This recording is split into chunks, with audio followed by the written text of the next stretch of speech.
Good morning students. प्रज्ञा विद्यालय की तरफ से ऑनलाइन क्लासेस में आपका स्वागत है। आज हम 8th क्लास का सामाजिक विज्ञान का सामाजिक एवं राजनीतिक जीवन, सामाजिक विज्ञान की हम जो सेकंड बुक है वो शुरू करने जा रहे हैं, सामाजिक एवं राजनीतिक जीवन। इससे पहले हमने क्या किया है, भूगोल किया है, जिसमें हमने 3 जो लेसन हैं वो किए हैं, फर्स्ट सेकंड थर्ड। अब हम जुलाई एग्जाम के हिसाब से सिलेबस को लेके चल रहे हैं, तो भूगोल में हम 3 ही लेसन करेंगे। उसके बाद हमने सेकंड जो बुक है वो स्टार्ट की है, कौन सी, सामाजिक एवं राजनीतिक जीवन। और आज हम इसका फर्स्ट लेसन है वो करेंगे भारतीय संविधान। लेक्चर नंबर हमारा रहेगा 14। यूनिट फर्स्ट है, लेसन भी फर्स्ट है, सामाजिक एवं राजनीतिक जीवन की। लेसन का नाम क्या है, भारतीय संविधान है, लेक्चर नंबर है 14। अब इसमें भारतीय संविधान कि किसी देश को संविधान की जरूरत क्यों पड़ती है, कि किसी भी देश है उसको संविधान बनाने की क्या जरूरत है। आज दुनिया के ज्यादातर देशों के पास संविधान है, यानी कि अधिकतर जो देश हैं उनका अपना एक संविधान है। और आमतौर पर सभी लोकतांत्रिक देशों से उम्मीद की जा सकती है कि उनके पास संविधान जरूर होगा। कि वैसे तो ज्यादातर देशों के पास संविधान है, लेकिन अगर हम किसी देश के बारे में सुनते हैं कि उसमें लोकतांत्रिक शासन प्रणाली है, तो हमारे दिमाग में ये विचार आता है कि अगर वहां लोकतांत्रिक शासन प्रणाली है तो वहां संविधान भी जरूर होगा। लेकिन इसका ये मतलब नहीं है कि जिन देशों के पास संविधान होगा वे लोकतांत्रिक होंगे। लेकिन हम इस बात का अंदाजा इस चीज से नहीं लगा सकते कि जिन देशों के पास संविधान है वे लोकतांत्रिक हैं। जो लोकतांत्रिक नहीं है उन देशों का भी अपना एक संविधान है, होता है।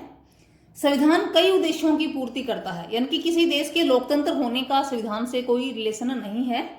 संविधान लोकतांत्रिक देशों में भी है और संविधान जो लोकतांत्रिक देश नहीं है, राजतांत्रिक है, वहां भी है। संविधान कई उद्देश्यों की पूर्ति करता है, कई जो उद्देश्य हैं वो हमारे पूरे करता है। पहला, यह दस्तावेज उन आदर्शों की पूर्ति करता है जिसके आधार पर नागरिक अपने देश को अपनी इच्छा और सपनों के अनुसार रच सकते हैं। कि यह दस्तावेज उन आदर्शों की सूत्रबद्ध करता है या पूर्ति करता है, यानी कि उन आदर्शों को जिसके आधार पर नागरिक अपने देश को, नागरिक इनकी जो रहने वाले जो लोग हैं, अपने देश को अपनी इच्छा के अनुसार रच सकें। अर्थात संविधान हमारे देश के मूलभूत स्वरूप को बताता है, कि किसी देश के स्वरूप की पहचान करवाता है, कि किसी देश में किन नियमों का, किन कानूनों का पालन होता है, वो संविधान करवाता है। तो संविधान का उद्देश्य क्या हुआ, पहला कि संविधान हमारे देश के मूलभूत स्वरूप को बताएगा। देश के भीतर आमतौर पर कई समुदाय रहते हैं, उनके बीच कई बातें समान होती हैं, लेकिन जरूरी नहीं कि वे सारे मुद्दों पर एक दूसरे से सहमत हों। कि देश में हिंदू भी हैं, मुस्लिम भी है, सिख भी है, ईसाई भी हैं, जातियां भी अलग अलग हैं, लेकिन जरूरी नहीं सबके मत एक जैसे हों। लेकिन संविधान में जो लिखे हुए नियम हैं वो सबके लिए समान हैं। इसलिए इस मतभेद को दूर करने के लिए संविधान की जरूरत होती है, क्योंकि अगर संविधान नहीं होगा तो अलग अलग धर्म के, अलग अलग जाति के लोग हैं वो अपने अपने विचार रखेंगे, लेकिन संविधान में सबके लिए समान नियमों का और समान कानूनों का प्रावधान है। संविधान नियमों का एक ऐसा समूह होता है, अगर हम कहें कि संविधान होता क्या है, कि संविधान नियमों का एक ऐसा समूह होता है जिसको एक देश के सभी लोग अपने देश को चलाने की पद्धति के रूप में अपना सकते हैं। क्या होता है संविधान, नियमों का समूह। संविधान क्या है, नियमों का, कानूनों का समूह है, जिसको एक देश के सभी लोग अपने देश को चलाने के लिए, जिसको उन नियमों को और उन कानूनों को हम अपने देश को चलाने के लिए एक पद्धति के रूप में उनको अपना सकते हैं। जैसे यहाँ पे हमारा क्या क्वेश्चन है रहेगा कि संविधान किसे कहते हैं, तो ये क्या हो जाएगा, संविधान नियमों का ऐसा समूह होता है जिसको एक देश के सभी लोग अपने देश को चलाने की पद्धति के रूप में अपना सकते हैं। फिर इसके जरिए वे न केवल यह तय करते हैं कि सरकार किस तरह की होगी, बल्कि उन आदर्शों पर भी एक साझी समझ विकसित करते हैं। कि संविधान से हम यह भी तय कर सकते हैं कि सरकार किस प्रकार होगी, और आदर्शों को भी। अब इसमें एक है आदर्शों, ये शब्द संकलन है हमारे, इसमें रहेगा आदर्श क्या होता है, आदर्श किसे कहते हैं। यहाँ पे भी हम क्वेश्चन या शब्द संकलन भी इसको लेके चल सकते हैं। आदर्श किसे कहते हैं, कि जब कोई लक्ष्य या सिद्धांत अपने सबसे शुद्ध या सर्वश्रेष्ठ रूप में होता है तो उसे आदर्श कहते हैं। किसे कहेंगे आदर्श, कि जब कोई लक्ष्य या सिद्धांत अपने सबसे शुद्ध और सर्वश्रेष्ठ रूप में, कि कोई भी हमारा लक्ष्य है, कोई भी सिद्धांत है, अगर वो सर्वश्रेष्ठ है, हम उसको सर्वश्रेष्ठ मानते हैं, हम उसको फॉलो करते हैं, तो वो हमारे लिए क्या है, एक आदर्श है। अब यहाँ पे दो क्वेश्चन आए हैं हमारे, संविधान किसे कहते हैं और आदर्श किसे कहते हैं। फिर है नेक्स्ट, इन सब बातों को समझने के लिए हम दो घटनाओं पर गौर करते हैं कि संविधान के बारे में, कि हमें संविधान की जरूरत क्यों पड़ती है। इसके लिए, इन सब चीजों को समझने के लिए हमें दो घटनाओं पर गौर करते हैं, और दोनों ही घटनाएं भारत की उत्तरी सीमा पर स्थित नेपाल देश की हैं। नेपाल के लोगों ने हाल ही में एक अंतरिम संविधान को मंजूरी दी है। सवाल यह उठता है कि जब नेपाल में पहले से ही संविधान था तो नए संविधान की जरूरत क्यों पड़ी। कि जो नेपाल है उन्होंने एक नए अंतरिम संविधान को, नए संविधान को मंजूरी दी है, लेकिन नेपाल में पहले से भी संविधान था। तो यहाँ पे ये सवाल आएगा कि जब नेपाल में पहले से ही संविधान था तो नए संविधान की जरूरत है वो क्यों पड़ी। अब नए संविधान की जरूरत नेपाल को क्यों पड़ी, इसका कारण यह है कि कुछ समय पहले तक नेपाल एक राजतंत्र था। कि जो पहले जो नेपाल है, वर्तमान में नेपाल में क्या है, लोकतंत्र है।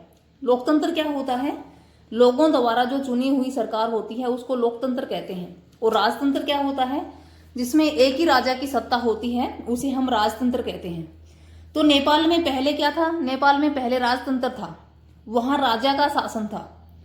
1990 में बना नेपाल का पिछला संविधान इस सिद्धांत पर आधारित था कि शासन की सर्वोच्च सत्ता राजा के पास रहेगी। यानी कि नेपाल में पहले राजतंत्र था और 1990 में वहां पे संविधान बना था। और 1990 में जो संविधान बना था वो किस पर आधारित था, वो राजतंत्र पर आधारित था। और उस संविधान में यही बात लिखी थी कि जो भी शासन की सर्वोच्च सत्ता है, जो वो राजा है, उसी के हाथ में रहेगी। यानी कि सत्ता पर सारा अधिकार किसका होगा, राजा का होगा। नेपाल के लोग कई दशक से लोकतंत्र की स्थापना के लिए जन आंदोलन करते चले आ रहे थे, लेकिन नेपाल में कई दशकों से लोकतंत्र के लिए आंदोलन हो रहे थे। और इसी संघर्ष के फलस्वरूप 2006 में आखिरकार उन्हें राजा की सत्ता को खत्म करने में कामयाबी मिल गई। और इन आंदोलनों के फलस्वरूप 2006 में नेपाल में राजतंत्र को तो खत्म कर दिया गया।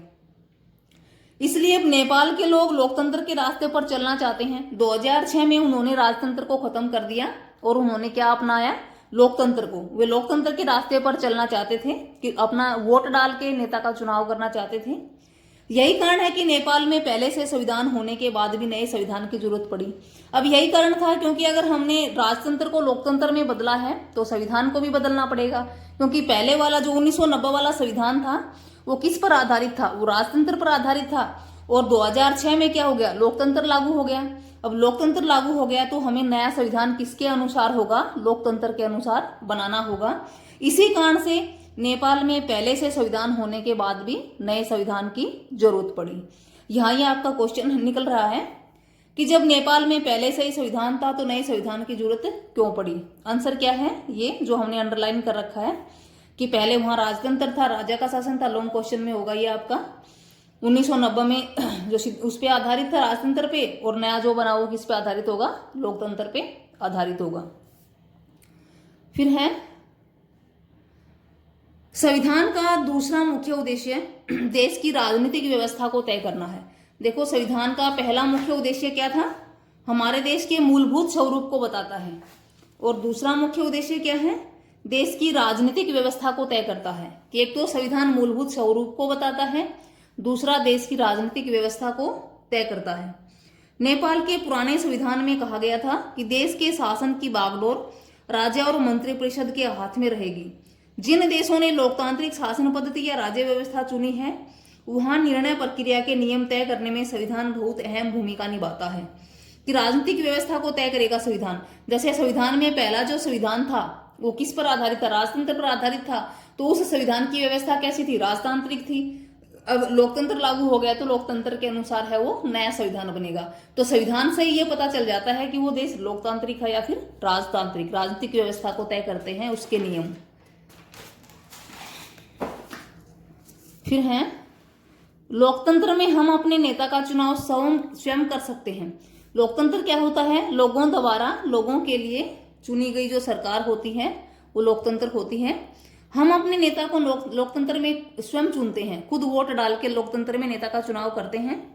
ताकि हमारी ओर से वे सत्ता का जिम्मेदारी के साथ इस्तेमाल कर सकें, कि हम वोट डाल के अच्छे से अच्छे नेता का चुनाव करने की कोशिश करते हैं ताकि वो एक अच्छे हम जिम्मेदार नेता का चुनाव कर सकें और वो अपनी जिम्मेदारियों का अच्छे से इस्तेमाल कर सकें।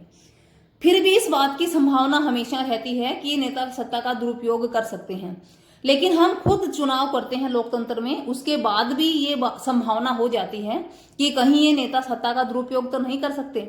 इस तरह की विकृतियों से बचाव का एक ही तरीका है संविधान, कि नेता अपनी शक्तियों का दुरुपयोग ना कर सकें। इसके लिए संविधान में लिखे हुए नियम होते हैं और उन नियमों के अनुसार ही नेता को चलना पड़ता है। तो इसलिए संविधान की जरूरत पड़ती है, क्योंकि अगर संविधान नहीं होता तो लोकतंत्र में जिन नेताओं का चुनाव हम करते हैं वहां भी शक्तियों के दुरुपयोग होने की संभावना है वो होती। तो इसलिए किसी भी लोकतांत्रिक देश में संविधान की जरूरत पड़ती है ताकि नेता अपनी शक्तियों का दुरुपयोग ना कर सकें, शासन है वो अच्छी तरह से चल सके। Thank you students. इसी के साथ ही हमारा जो होमवर्क क्या रहेगा, जैसे क्वेश्चन फर्स्ट, आदर्श किसे कहते हैं, जो शब्द संकलन भी आया है इसमें हमारा, इसको हम क्वेश्चन में भी बदल सकते हैं, आदर्श किसे कहते हैं। जैसे हमने पीछे किया है, ये है कि जब कोई लक्ष्य या सिद्धांत अपने सबसे शुद्ध या सर्वश्रेष्ठ रूप में होता है तो उसे आदर्श कहते हैं। संविधान किसे कहते हैं, संविधान नियमों का एक ऐसा समूह होता है जिसको एक देश के सभी लोग अपने देश को चलाने की पद्धति के रूप में अपना सकते हैं। संविधान के दो उद्देश्य बताइए, दो उद्देश्य कौन कौन से किए हैं हमने। पहला, संविधान हमारे देश के मूलभूत स्वरूप को बताता है, और दूसरा उद्देश्य क्या है, संविधान देश की राजनीतिक व्यवस्था को तय करता है। फिर उसके बाद है लॉन्ग क्वेश्चन, इंपॉर्टेंट भी है, कि नेपाल में जब पहले से ही संविधान था तो उन्हें नए संविधान की जरूरत है वो क्यों पड़ी। ये हमने किया है, ये है जैसे नेपाल में पहले से संविधान था तो नए संविधान की जरूरत क्यों पड़ी, ये इसका आंसर रहेगा। जो भी हमने अंडरलाइन कर रखा है रेड से, वो क्या है इस क्वेश्चन का आंसर जो आपको करना है। उसके बाद ही नेक्स्ट है, किसी लोकतांत्रिक देश को संविधान की आवश्यकता क्यों होती है, किसी लोकतांत्रिक देश को संविधान की आवश्यकता क्यों होती है। ये एनसीईआरटी का अभ्यास का क्वेश्चन है, एक्सरसाइज का आपका क्वेश्चन फर्स्ट है। इनकी एनसीईआरटी की जो बुक है उसमें एक्सरसाइज में भी है ये question first.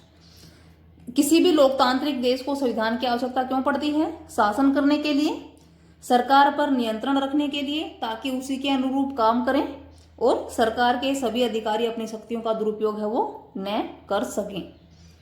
Thank you students. ये क्वेश्चंस आप जो 5 क्वेश्चंस हैं वो आप किस में करोगे, फेयर